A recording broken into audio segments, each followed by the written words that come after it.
अस्सलाम वालेकुम नाज़रीन। मैं हूं आपका मेज़बान परवेज़ इकबाल।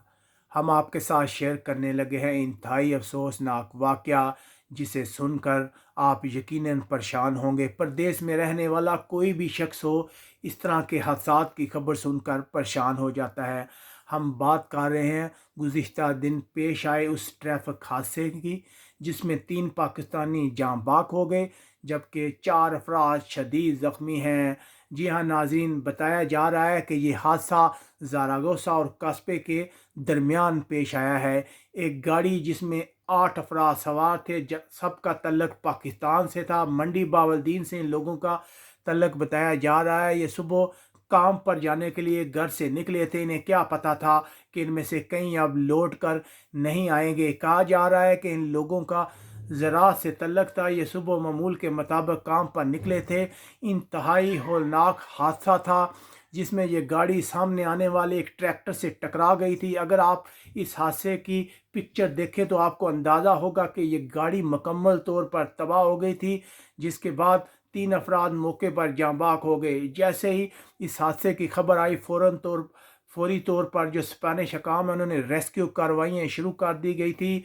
बाकी अफराद को फौरी तौर पर हॉस्पिटल मुंतकिल किया गया, जिनमें से 2 की हालत भी तशवीशनाक बताई जा रही है। इंतहाई होलनाक हादसा है। जैसे ही इस हादसे की खबर आई है, पूरे स्पेन, बार्सिलोना में कहीं भी आप देखें, पाकिस्तानी कम्युनिटी बहुत ज़्यादा परेशान है। आप किसी भी दुकान पे जाएं, किसी भी जगह पे जाएं, तो हर कोई इस हादसे के मतलब बात करते नज़र आएगा, क्योंकि प्रदेश में रहने वाले लोग जो हैं वो वैसे ही उनकी ज़िंदगी बहुत मुश्किल गुजर रही होती है। लेकिन जैसे ही उन्हें ये खबर मिलती है कि उनके किसी पाकिस्तानी भाई के साथ कोई हादसा पेश आया है, तो वे इस दुख को बहुत ज़्यादा महसूस करते हैं।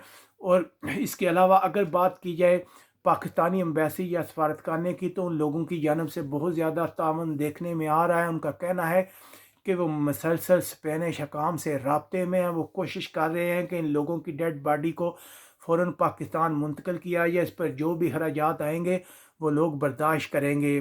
हम इस वक्त यही कह सकते हैं कि मरने वालों के लवाहिकीन के साथ हमारी और पूरी पाकिस्तानी कम्युनिटी की हमदर्दी हैं। अल्लाह पाक उन्हें सब्र दे कि इस हादसे को वो बर्दाश्त कर सकें। और आखिर में हम यही कहेंगे कि हादसात को तो किसी सूरत भी रोका नहीं जा सकता, लेकिन हम अपने पाकिस्तानी भाइयों से यही गुजारिश करेंगे कि जब वो गाड़ी चलाएं, काम पे जाएं या कहीं भी गाड़ी चला रहे हों, तो स्पीड को हमेशा आहिस्ता रखें, क्योंकि पाकिस्तान में मौजूद बहुत से प्यारे जो हैं वो हमारी राह देख रहे होते हैं। उम्मीद है आपको हमारी ये वीडियो पसंद आई होगी। या बासुना से अपने मेज़बान परवेज़ इकबाल को इजाज़त दीजिएगा। और हमेशा की तरह हम आपसे यही गुजारिश करेंगे कि अपने इर्द गिर्द के लोगों का ख्याल रखिएगा। अल्लाह हाफिज़।